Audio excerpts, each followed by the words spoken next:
Hey there, health warriors! Every patient deserves to feel safe, respected, and protected in healthcare settings. But sadly, abuse, neglect, and exploitation still occur in hospitals, nursing homes, and long-term care facilities, especially among our most vulnerable patients. Today, we're talking about what these terms mean, who's at risk, how to recognize the red flags, and most importantly, how healthcare professionals can prevent harm and advocate for patient safety. Let's get into it. These are serious violations of patient rights and safety. Abuse, any intentional harm caused to a patient, whether physical, emotional, sexual, or verbal. Neglect, failure to provide basic needs such as food, water, hygiene, or medical care. Exploitation, taking advantage of a patient for personal gain, including financial abuse or manipulation. All three can happen intentionally or through careless inaction, and they are never acceptable.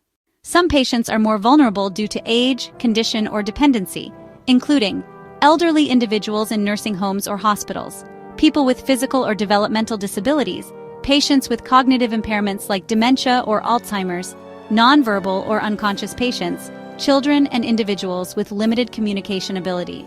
These patients may be unable to report mistreatment or even understand it's happening. That's why healthcare providers must stay alert and proactive. Alright, let's talk about the signs of physical abuse. You might see unexplained bruises, fractures, or burns. Sometimes injuries are in various stages of healing. Also, be mindful if a patient shows fearfulness around certain staff members. These could all be red flags. Now, moving on to signs of neglect. Look out for bed sores, poor hygiene, dehydration, and malnutrition. Missed medications or a lack of basic care are also significant indicators. Additionally, an unsafe or unsanitary environment can be a clear sign of neglect. Let's discuss emotional and verbal abuse. Signs include anxiety, withdrawal, and depression. If you notice staff yelling, belittling, or ignoring patients, that's a serious concern. Sudden behavioral changes without any clear cause can also indicate emotional or verbal abuse. Finally, signs of exploitation can include missing belongings or sudden financial changes, or suspicious transactions. Sometimes you might notice staff being overly involved in patient finances. If you suspect something isn't right, trust your instincts and take action.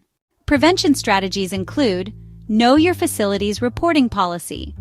Understand how to report suspected abuse or neglect internally. Make sure you are aware of the proper chain of command and when to contact adult protective services or law enforcement. Advocate for vulnerable patients. Speak up if a patient seems scared, confused, or mistreated. Ensure nonverbal or sedated patients are checked on regularly.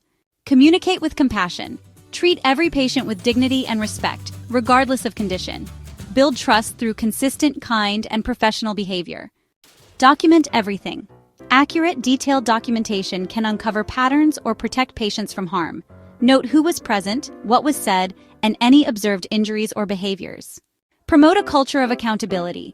Encourage coworkers to report concerns without fear.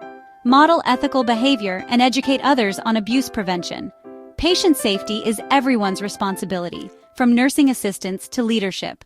Every patient, especially those who are vulnerable, deserves to be safe, respected, and protected. As healthcare professionals, it's our duty to recognize the signs, speak up, and stop abuse or neglect before it happens. Have you ever intervened to protect a patient? Share your story if you're able in the comments below. We all learn from each other. Like this video? Give it a thumbs up. Subscribe for more healthcare safety tips and advocacy tools.